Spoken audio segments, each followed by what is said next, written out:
Okay, we'll get started now. Hope you enjoyed our little bit of music to get us to kind of get us in a party mood. Um, yes, I know one of our favorite. Welcome to our taller, finding the right partner for grant collaboration through community engagement. Think of this as a how-to party, a space to swap ideas, meet potential partners, and reflect on what's working and what's not in your grant collaborations. Before we dive in, a quick reminder. Let's see. Spanish interpretation is available so everyone can follow along comfortably. Let me see. So let's take a moment to access it and we're going to get started. Next slide. Si desea escuchar esta presentación en español, haga clic en el icono del globo. Haga clic en español y para escuchar solo en español, haga clic en silenciar audio original. Muy fácil, globo, español, listo. Y se encuentran con Natalia. Spanish slides are available to follow along and the link will be dropped in the chat. To begin, we'd love to see who's in the room. Please rename yourself with your name and organization. Hover your mouse over your name in the participant list. Click the ellipses and select Rename. A pop-up box will appear and enter your name and organization and click Change. Okay? Now let's take a moment to introduce our team. My name is Magdalena Morales Mitaluni. I'm a community navigator here at Hispanic Access Foundation, and I'm joined by my co-presenter, Pastor Moses Borjas. He's also a community navigator. And behind the scenes, we have Leslie Cepeda and Evelyn Miguel, our administrative navigators. And finally, on the interpretation line, the amazing Natalia Vasquez. And now that you've met our team, feel free to introduce yourselves in the chat. Share your name, organization, ethnic roots, and location. Like I'm, Magdalena Morales Mitaluni, Hispanic Access Foundation, Mexicana, and my location is Los Angeles. So go ahead and share, because you never know who you may find a partner here today. So take a look at who's in the room. So throughout today's session, please use the chat to share any questions or comments you may have. Our team will be monitoring the chat and will answer your questions either as we go or at the end. And don't be shy. Feel free to react with emojis too. We encourage your participation and want to hear from you. Next slide. Before we continue, I want to briefly share briefly the mission that guides us at Hispanic Access Foundation. Our mission is to connect Latinos with partners and opportunities to improve lives and create an equitable society. This is the grounding for everything we do, including today's taller. If you'd like to get to know more about our organization's programs, we invite you to fill out our connection form, and we're dropping the link in the chat for you now. Let's talk about our program, which is the Community Navigator Program. Hispanic Access Foundation has partnered with the USDA Forest Service to launch the Community Navigator Program, which this programming is a part of. Through coaching, training, and collaboration, we support leaders to build capacity, secure resources, and better navigate the twists and turns of federal grants. And most importantly, we walk alongside our communities every step of the way. We have a great team. And if you're new to the Community Navigator program, we'd love to connect. And the link to your Community Navigator connection form is in the chat. Take a moment to fill it out. All right, so let's get started here. Today's session, Finding the Right Grant Partners for Grant Collaboration Through Community Engagement, is all about building stronger proposals through trust, shared purpose, and community values. And we'll explore how to bridge language and cultural gaps and use asset mapping to find the right collaborators. We're especially excited today because we'll be joined by Janae Renault Field, Executive Director of Frontera Land Alliance, who will share a real-life recipe for collaboration success. And later in the session, we'll also head into breakout rooms, a chance for you to connect more personally and share your own experiences and hear directly from others about what's working or not in the grant collaborations. And now, with heart, humor, and wisdom, I'm excited to hand it over to my co-presenter, um, Pastor Moses Borjas. Hmm. Muchas gracias, Magdalena. We want to welcome everybody again to this taller, Finding the Right Partner for Grant Collaboration through Community Engagement. And so I'm very excited at what we're going to learn today. And gracias por ser parte de esta colaboración. We want to start with an icebreaker today.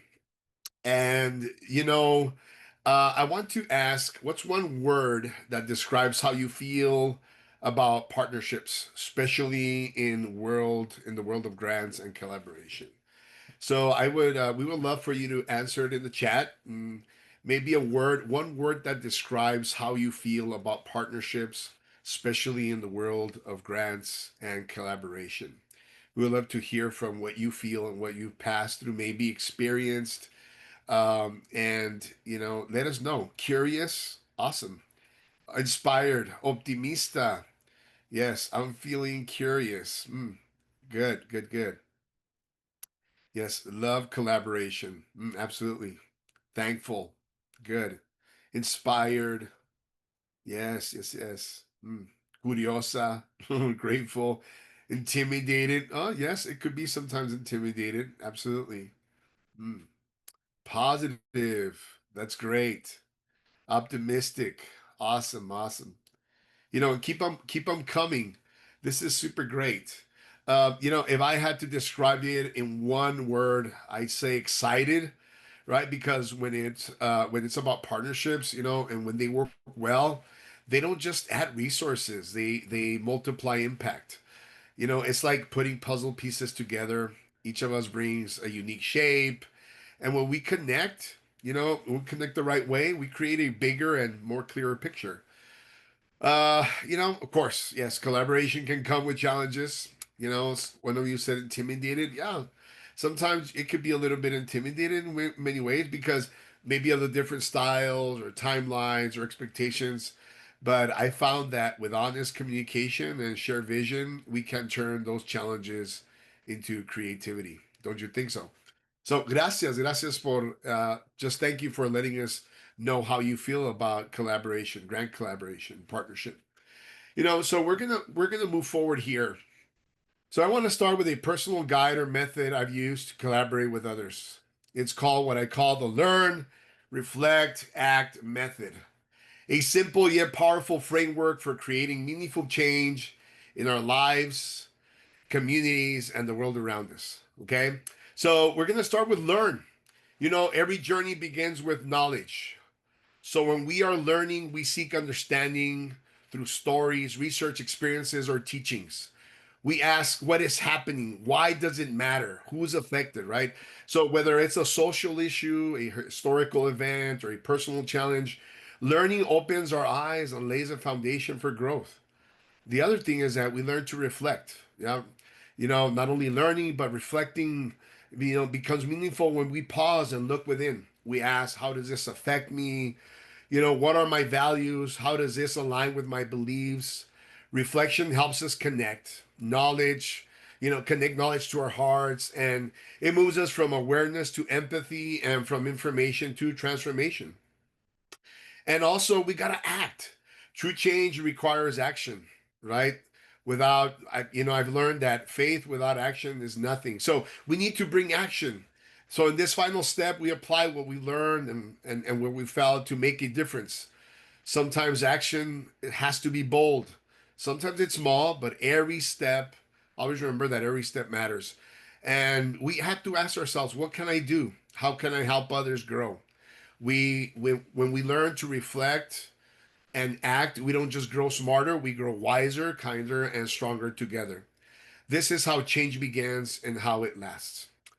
So I want us to engage in a little other conversation here through another question. And what is one goal you have for partnership building this year? Think about this question again. Let us engage with what is one goal you have for partnership building this year? Yeah. And in this one, if there's somebody that wants to volunteer, to give us a little bit of conversation, what is one goal you have?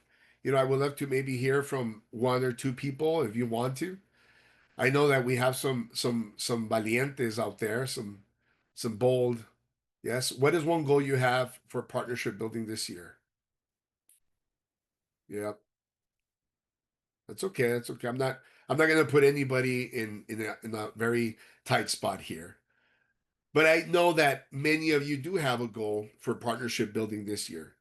And one thing for sure is that as we learn about how is it that those goals are going to align for this year, or that have you already experienced this year, it's very important to understand what are some of the things that we're going to be challenged with.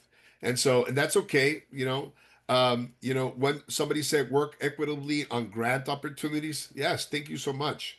Thank you so much. That's a good one. Crecer para ampliar nuestro campo de acción efectiva. That is awesome. That's good. Danielle and Rosie, thank you so much for sharing this with us. So we're gonna go to the next slide, please. And we're gonna talk about some of these things that we can sometimes face, right? And we're calling it missing the mark. And it's about language, culture, and misalignment in partnerships.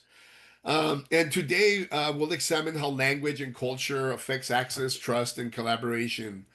Language and culture are not just about communication, they're about how we relate, how we show respect, and how we build familia in our work. For many Latino led organizations, work is rooted in relationships, storytelling, and shared values. Yep. So when grants, meetings, or opportunities are English only, or very overly formal, they send a message, sometimes saying this space isn't built for you.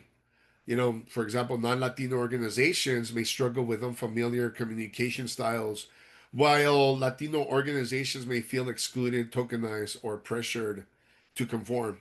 Equity starts when we acknowledge the heart of our familia in collaborations, the trust and respect, shared power that builds stronger partnerships. Another one is mapping and grant collaborations, that are stronger when rooted in culture and shared and have shared leadership. It's how we build the future together. Those are very important things about language, culture, and misalignment in partnerships. So we're going to go to the next one. And what are some examples of how language can impact partnership? And this is very important that you hear this because maybe you will find yourself maybe saying, "Oh, that's my situation." So here are some examples that illustrate how language can impact partnerships, especially among environmental organizations, faith-based groups, multicultural communities, and generational or funding-related efforts. We're going to start with environmental and community-based organizations. One example would be, multilingual outreach barriers. Let's say local environmental nonprofit working on water conservation sends out flyers only in English. In a predominantly Spanish speaking neighborhood, these materials are misunderstood or ignored, resulting in poor communication. The turnout's not very good at these cleanup events. So, partnering with local bilingual community leaders helps bridge the gap. Another example is like misinterpreted terminology. Terms like resilience or sustainability, they sometimes don't translate very well in different languages or cultural context, sorry. Some communities may connect more deeply with language about protecting our children's future or preserving God's creation more than with scientific jargon. Now, the other one is faith-based organizations. Now, this example is, again, how sometimes we communicate. And for example, an environmental group, using theological language, or, an environmental group using secular or climate science, have, sometimes fails to resonate with a church language that believes in stewardship of God's creation, or shifting to value-based language. For example, you could share and say, "I'm going to use more like creation care or more responsibility," to be able to strengthen those collaborations. That makes a big impact and change. Another example is misalignment due to denominational language. Now, this is the other part. A faith based organization using terms like revival, evangelism, or anointing may confuse or deter secular partners unless there are mutual understanding and respect for language that you use during joint events or grants. So, this is very important how we communicate with each other and what words we use. Now, the other one would be engaging with diverse communities. An example we're going to use is with indigenous language and cultural respect. Let's say a conservation project in the Native American area is introduced using Western scientific framework. The community resists because traditional ecological knowledge and sacred language were not acknowledged or included. Another example is the translation issues. Translating a grant application into Vietnamese results in errors that make it difficult for local leaders to submit proposals. A bilingual youth volunteer may help clarify and co-write, creating bridges across language and generational lines. Yep. Another one would be generational language barriers. I don't know if anybody's been confronted with this. Example, digital divide in language. Younger team members use acronyms like the word GSI, which for me sometimes was, what is GSI? I'm kind of that old, which may confuse elders in the community who are passionate about the same issues but unfamiliar with institutional or academic language. Another example would be storytelling versus reporting, right? Some of us older folk or elders prefer oral histories and storytelling to express environmental concerns, while funders or younger staff may ask for data-driven reports, finding ways to honor both. It's going to build stronger intergenerational partnerships. Let's think about that one. Another one that maybe connects to you is grant alignment and technical assistance challenges. Example, grant language accessibility. A small rural faith-based group is passionate about food justice but struggles to apply for USDA or EPA grants because the application language is highly technical. So they seek assistance from bilingual grant writers to translate both languages and the intent. But another example is that sometimes it gets lost in translation. A coalition partner writes a grant describing spiritual ecology, but funders misinterpret it as pseudoscience, not realizing it reflects deeply rooted indigenous beliefs. So they revise with help from a cultural liaison to better align the language with the funder's expectations while retaining the original meaning. So, with all that information, we want to take a quick poll here. And just with a very easy yes, no, or not sure, or I'd like to learn more, I'm going to ask, have you ever faced a language culture disconnect when trying to partner with another organization? Looking at all these examples, again, I ask, have you ever faced a language or cultural disconnect when trying to partner with, another organization? And yes, okay, Cesar. Okay, good. Right. Yeah. No. Okay. Yes. Yes. Mhm. Thank you. Thank you. Yes. Yeah. So as we could see, that's sometimes we are faced with these language or cultural disconnects, and that's one of the challenges, and that's why we wanted to come today to talk about these challenges that we're facing. And muchas gracias. Thank you for participating. And I'm going to hand it over again to an excellent and awesome person that knows a lot about collaboration. And I'm going to hand it over back to Magdalena. Magdalena, take it away.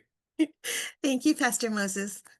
As you can tell, we had a good time organizing this this diet. Let's shift from barriers to building blocks and how we partner. What does meaningful engagement look like? And too often collaboration feels like a checklist. Did we add a nonprofit? Did we engage the community? But real partnership is about shared purpose and shared power. And true partnerships build together, make decisions together, and lift every voice. And the strongest ones honor each other's strengths, share leadership, and grow trust over time. And when we move from just coordinating to truly building with each other, that's when transformation begins. So let's take a look at what really is on the menu, the spectrum of community engagement. From presence to partnership, It's not just about pulling up a chair. It's about deciding together what's on the menu. Engagement is a journey, and it moves from one-way communication to true co-leadership. It's the difference between simply showing up and actually shaping decisions. And most organizations are somewhere in the middle. But the goal is to keep moving forward toward authentic and shared leadership. The spectrum or engagement ladder helps us see that shift. At the bottom, it starts with informing or consulting. And as we climb, it becomes about collaborating, empowering, and ultimately sharing power in decision making. Our challenge and opportunity is to reflect on where we are today and where we want to go, especially in how we partner with community-based organizations, faith-based organizations, and other entities around grant collaborations and community impact. So with all of that, we're going to move into breakout rooms for 5 minutes. And in your small group, reflect on this question. Where do you see gaps in engagement, either in your community or in your partnerships with other organizations, including around grants? And to guide your conversation, are there voices missing? Are there places where engagement feels one-sided or transactional? Importantly, where would you like things to be in the future? And this is your chance to learn from each other, get to know one another. So be open, listen well, and enjoy the conversation. And we'll see you in 5 minutes. All righty. So let's go to the next slide then. Let's look at how mapping uncovers trusted relationships and community power so we can build stronger grant partnerships. As the Safe Roots Partnership says, when you start from assets, not gaps, you honor community, knowledge, resilience, and creativity. Asset mapping flips the script from what's broken to what's already here we can build on. And here's how the process works. Next slide. Let's walk through 4 key steps that can help us apply it in real, meaningful ways. Map what exists. Gather the ingredients, organizations, networks, leaders, even those hidden gems not always on the menu. Identify trusted relationships. Find the secret sauce, the trusted voices people really turn to for flavor and guidance. Surface partnership opportunities. Mix and match the dishes. See what's already cooking together and where new combos could spark. And inform grant collaboration. Serve the feast.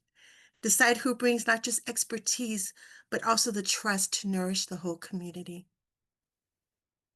So now let's talk tools. Good news. Next slide. Good news, you don't need to be a tech wizard to map what matters. The best maps are built with people who live them. And here are some examples. Google My Maps. Think of it as digital push pins on a community map. Drop pins and layers and share it out. Free, simple, and a great place to start. And we will be showing an example in a little bit. Excel or Google Sheets. Old school, but mighty. Track your partners, leaders, and contacts. Lots of great maps are born in a humble spreadsheet. In ArcGIS, this is the big leap mapping tool used by cities and planners. Great for data layering and storytelling. But don't worry, you don't need to start here. We'll save the deep dive for a future taller, so keep on the lookout for that. And at the end of the day, it's less about the tool and more about the story the map tells, your community's voice, its realities, and its power. All right, let's see it in action with a quick walkthrough of Google My Maps. We're going to show you, next slide, we're going to show you a short video on creating a community asset map with Google My Maps, grounded in ABC asset-based community development. So go ahead and start the video. Hi, in this video, I'm going to show you how to do community asset mapping using a tool called Google My Maps. Now, the first thing you need to do if you don't have a Google account, you're going to need to create one like a Gmail account or something like that. I'm not going to go through the details of that. Then once you do that, you need to type in Google My Maps into your search box. And then it's going to pull up. This is different from Google Maps, and it's a tool that allows you to build a map that you can share with other people. And And once you're logged into your Google account, then you get an option to create a new map. So you could create a new map and you can give it a name, whatever your neighborhood, community asset map. Okay, and then what you'll want to do is first you're going to want to zoom in. So, one of the easiest ways to do that is by typing in your zip code. You could type in your city, and depending on how close you want to do your asset map, you can zoom in. You can do that by hitting the plus or your scroll wheel. But if you hit the plus, you can zoom in, and then what you'll want to do is you'll want to do searches for the types of organizations that you might be interested in. So, let's first go through and do a search for nonprofit organizations. I'm gonna hit the search button because it's going to pull up a longer list. And then what you would do, and you can see them on your map. And then you can decide which ones do you want to include. So the YMCA seems important. And maybe I'm going to make this whole layer, nonprofit organizations. And what you can do is you can pick an icon if you want, and also a color. So say you wanted all nonprofits to follow the same the same model, then you might find something. Okay, this looks like a building. I'm going to go ahead and use that as my icon, and I'm going to make them all this same color. And then you find other ones that you want to do that with. So let's add activated ministries. I'm going to do the same thing. It should remember. It looks like it didn't remember. Oh yeah, other icons. And I'm going to select that. And then I might also want to identify churches. So, and here I'm going to add in churches, and I'm going to use a different color. So I click on the style icon, and under other icon or more icons, I'm going to type in Christian, and you can use that icon. But I'm also going to use a different color to make it easier to tell the differences. So then I'm going to close out, and then I'm going to try to add, a few other churches here. And same thing, I'm going to change the icon to be churches. Now, then what you're going to do, so depending on what you're trying to do, how many, organizations you're trying to show in your community assessment, you might also do things like you can drop a pin on here.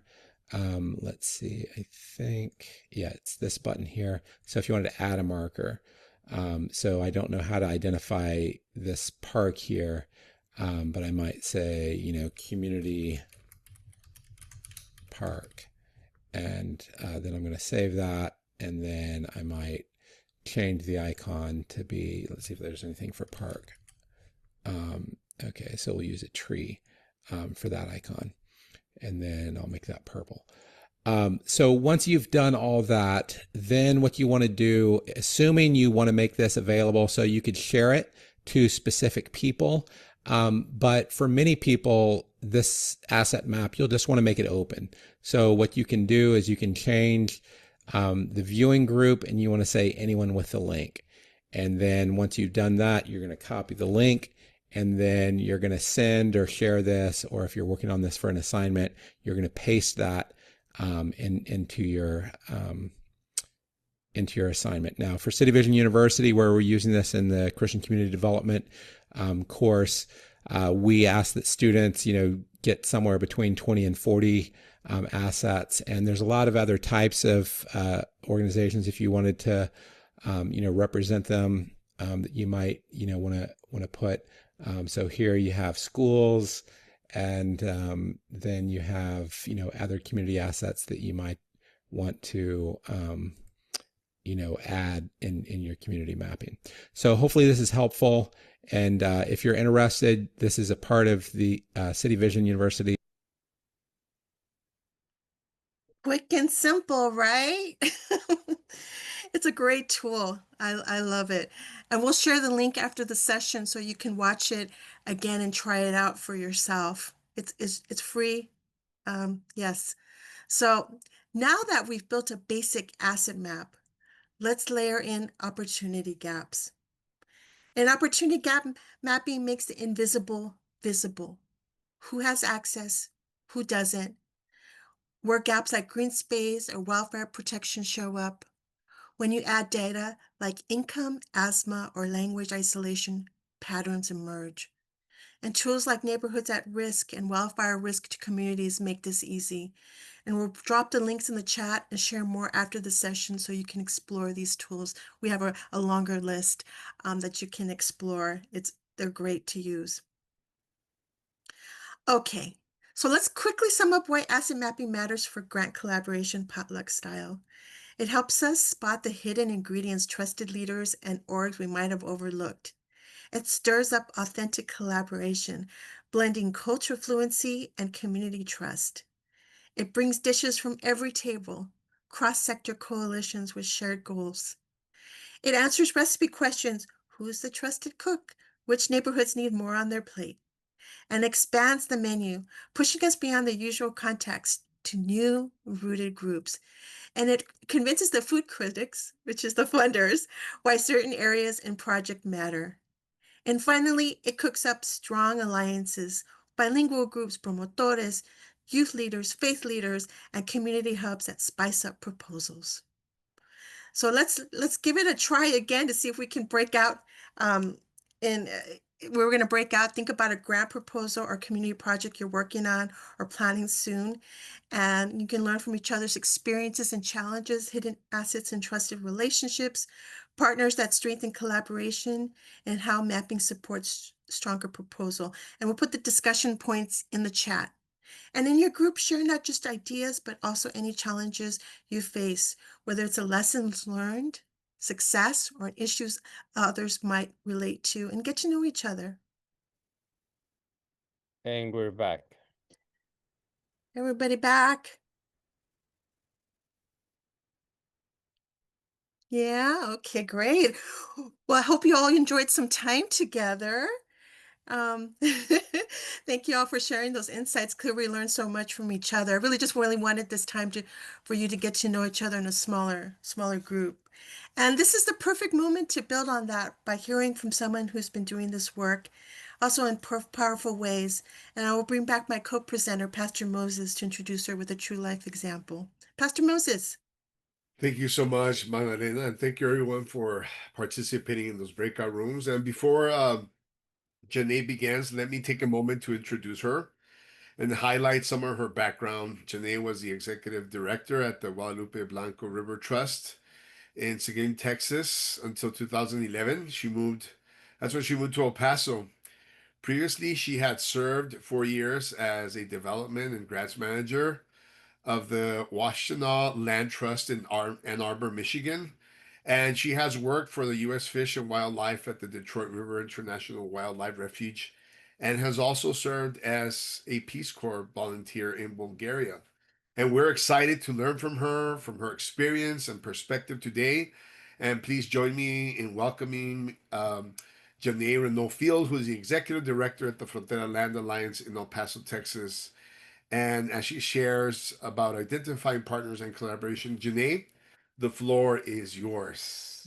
Hey, thank you for having me here. I have been working with Pastor Moses since about 2014, maybe, when we first met him on Caston Range National Monument effort when that was all beginning. So it's been some time now. So I have some questions that I had been presented with, so I'll run through those to share some information. And I've been told 5 to 7 minutes, so I will stick to my time. One of the Frontera Land Alliance collaboration partnerships that we're working on is called the CELO-G program. It stands for Community-Driven Inclusive Excellence in Leadership Opportunities in Geoscience at the University of Texas, El Paso. We did not name it. It is a grant through UTEP here in El Paso, Texas, and we are a sub-grantee. They worked with several different organizations. The CELOG program engages the outdoor community to improve the environmental literacy of the geosciences and community connection to the outdoors and nature through discovery-based learning.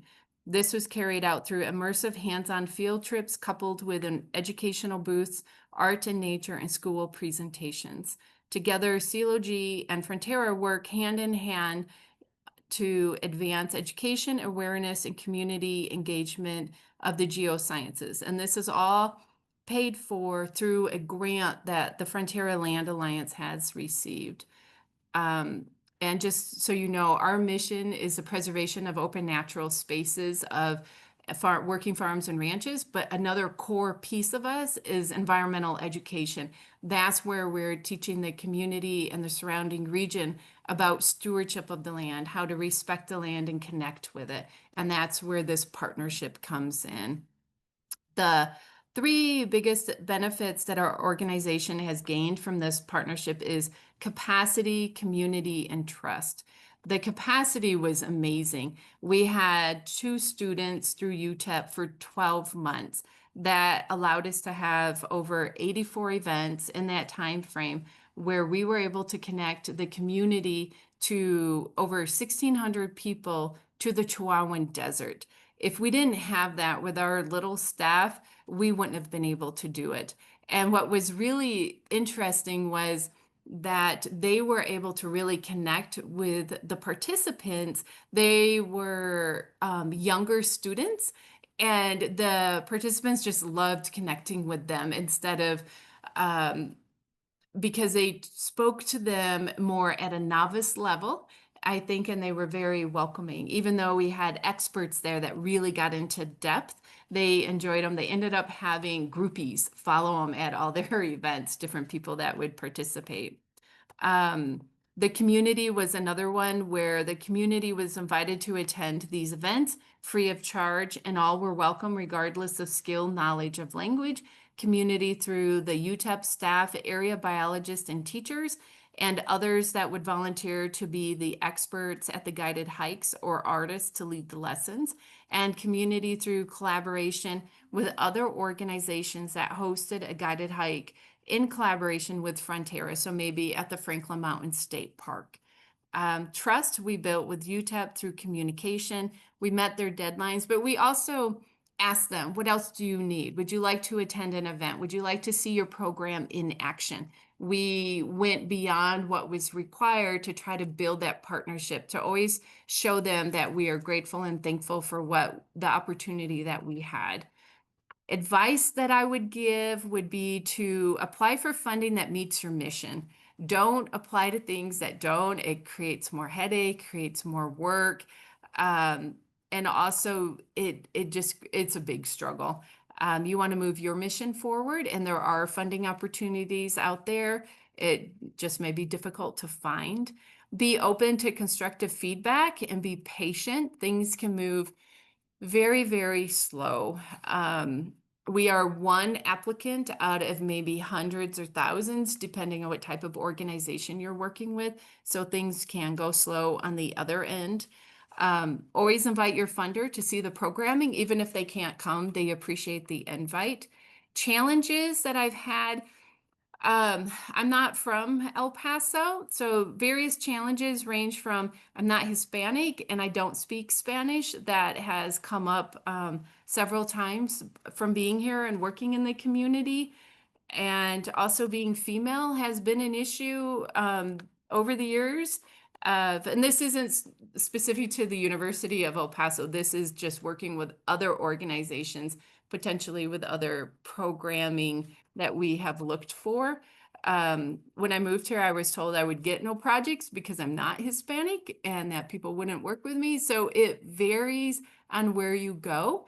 I've had the same thing when I've gone into small communities because I wasn't from there. But it all goes back to people knowing you and trusting you and understanding exactly what Pastor Moses was talking about. You have to speak the language. You have to be patient. You have to listen. So what is it that you're saying that isn't being communicated well? It's not personal. And if it's something that like, okay, I'm not going to work, then my coworker will, or I have a board member that will, or a committee member that will. It's okay. You're just trying to move the mission forward. So find somebody, I've had Pastor Moses talk to people before. You find somebody that works to talk to them and to move things forward. You can just be in the background, and that is okay.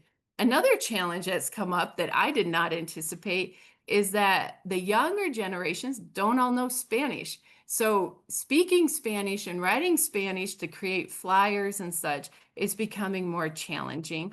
And the last challenge I'd like to share is that reaching the audience we want to, of maybe lower income, those that don't have the opportunity or know how to or where to connect with the Chihuahuan Desert, getting into those communities is challenging.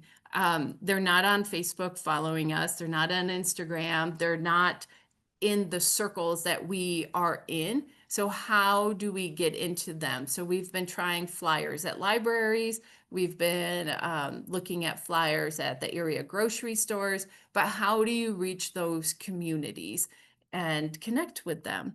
And that's my 7 minutes. Wow, Janae, thank you so much. And I hope that everyone that is here today can learn a little bit, more through your experience, Janae. And we appreciate all that you have given us today. And I know there's so much more out there, right, that are could be challenges, or how maybe it's the first time, like you were just saying right now, and how we're able to get out, build more confidence to, connect with others. I always say two are better than one.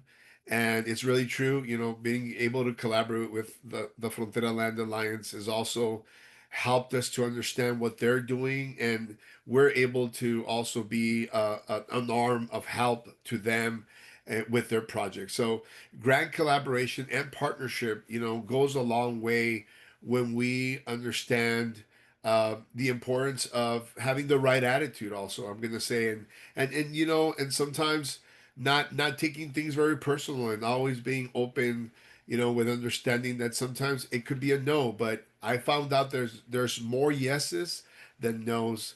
And so, Janae, thank you again. Muchas gracias, Janae. Thank you so much. I know that she knows muchas gracias, that's for sure. So she does know some Spanish, even though she says she doesn't, but muchas gracias. Thank you for participating. And if you want to know more information about the Frontera Land Alliance, and you want to talk a little bit more with Janae, we're going to put a little bit of her information, her email, at the end, so you could take that with also the slides, and you could connect with her and see how you could also, maybe there could be some collaboration there. Thank you so much.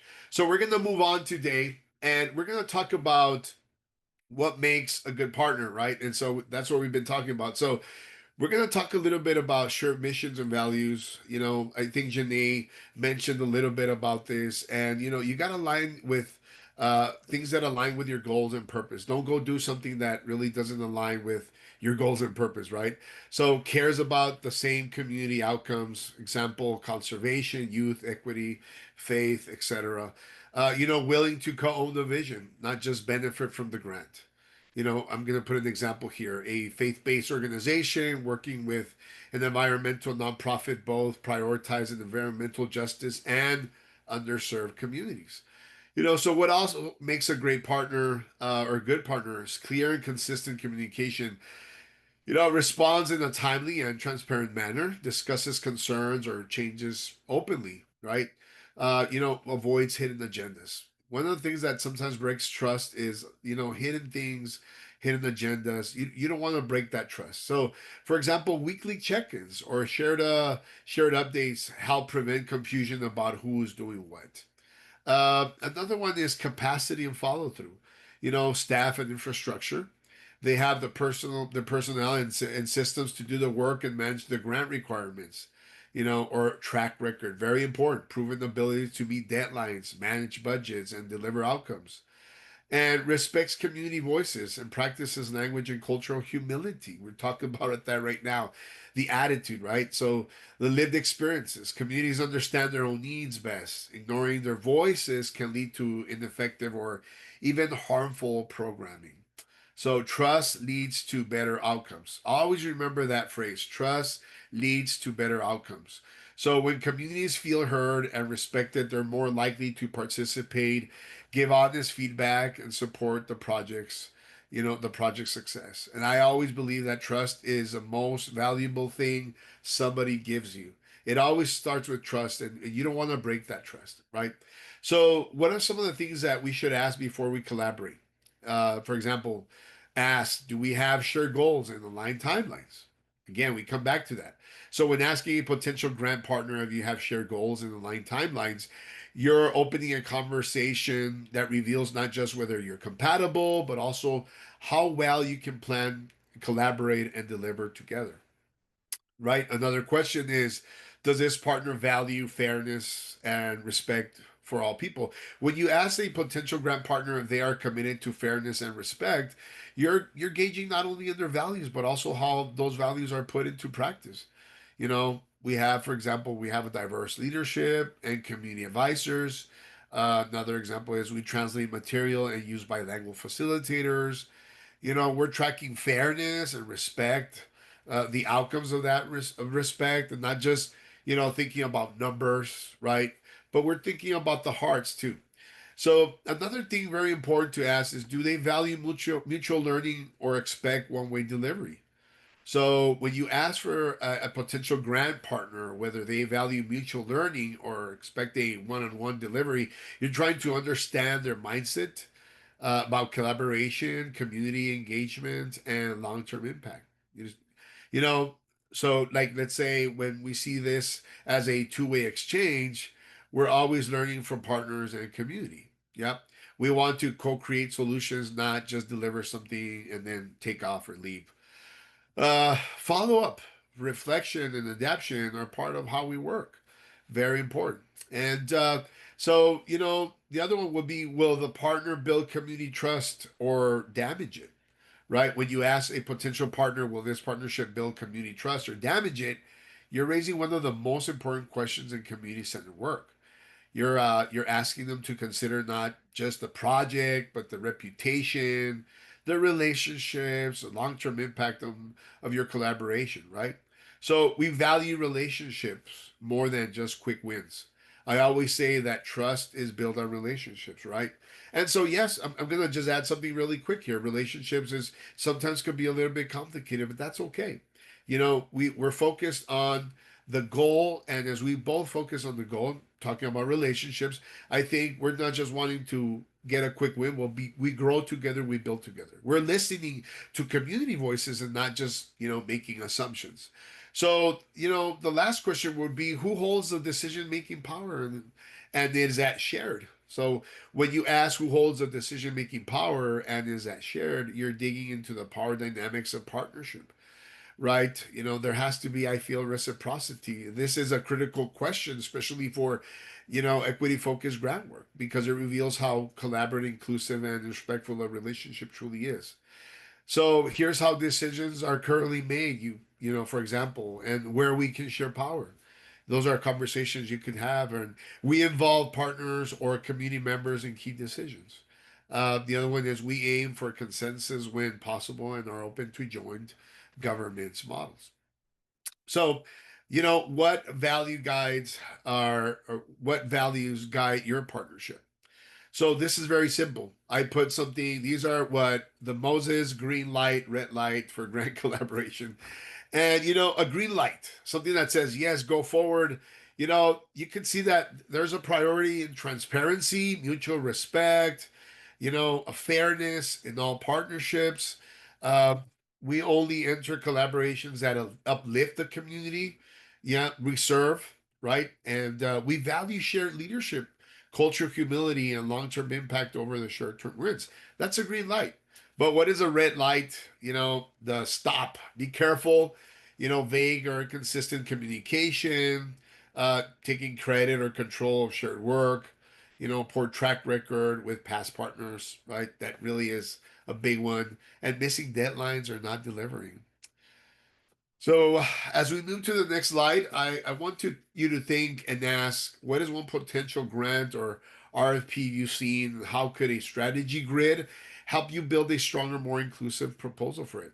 So here we made a little strategy grid of our own for you to see and give you an idea of how to map out some potential grant opportunities. So think about this when starting a mapping or strategy grid. Visualize disparities and needs, right? Highlight neighborhoods right now as we were looking at this video about mapping, highlight neighborhoods facing the highest environmental burdens, like flooding, pollution, heat. Another one would be overlay demographics data, language spoken, income, race, ethnicity, to show who is most impacted. Also, this helps justify why your target community should be prioritized. Another one would be showcase existing community assets, map trusted organizations, schools, churches, or mutual aid groups involved in the project. This demonstrates community buy-in and infrastructure for engagement. That's very, very, very important. So, the other one is clarify roles and collaboration zones. Use a map to show who is doing what and where. For example, partner A is working on air monitoring in zone 1, right? And partner B leads community engagement in Spanish speaking areas. So, this supports a transparent and organized proposal structure. And lastly, it would say advanced inclusion and language access. Identify areas with high concentration of limited English proficiency. There's areas that, household that are maybe struggling with this. But use this to explain why materials will be translated, interpreted, and why they're going to be bilingual, and hire, maybe staff or help, that can help you interpret or make this into bilingual information. And so it also reinforces your commitment to fairness and accessibility. So these are very important things to think about, right? So we're almost landing the plane, almost. And resources, questions, and so we first of all we want to recap here. Now you don't have the tools, right? You could say you have some herramientas, some tools, not only to map your community, but to build stronger value-driven collaborations around funding. This is what we learn. You learn how to identify potential grant partners using asset mapping, layering, inclusivity using real data and community input. Use visuals to strengthen grant proposals and build coalitions. And you've also explored just how to find the right partners using mapping tools for equity, and align your work with real world needs. Now you could take some action. Familia, people, take some action into your community. Use a asset map template to identify bilingual or grassroots partners. Apply the grant collaboration strategy grid to brainstorm aligned funding strategies, and try tools like Google My Maps to tell the community story visually, right? So take this into consideration. You don't have to map everything. Just start with what you know. And from there, just grow. So I think something great will come out of it, right? So now I'm going to pass it back to my friend, mi amiga Magdalena. Magdalena, again, the floor is yours. Thank you, Pastor Moses. So before we wrap up, we've got a little dessert for you. A quick post survey. It's only 5 minutes and it takes less than a minute. Your feedback is the secret ingredient that helps makes each diet even better. So please click the link in the chat and we'll pause a moment so everyone can complete it. So if you can click on.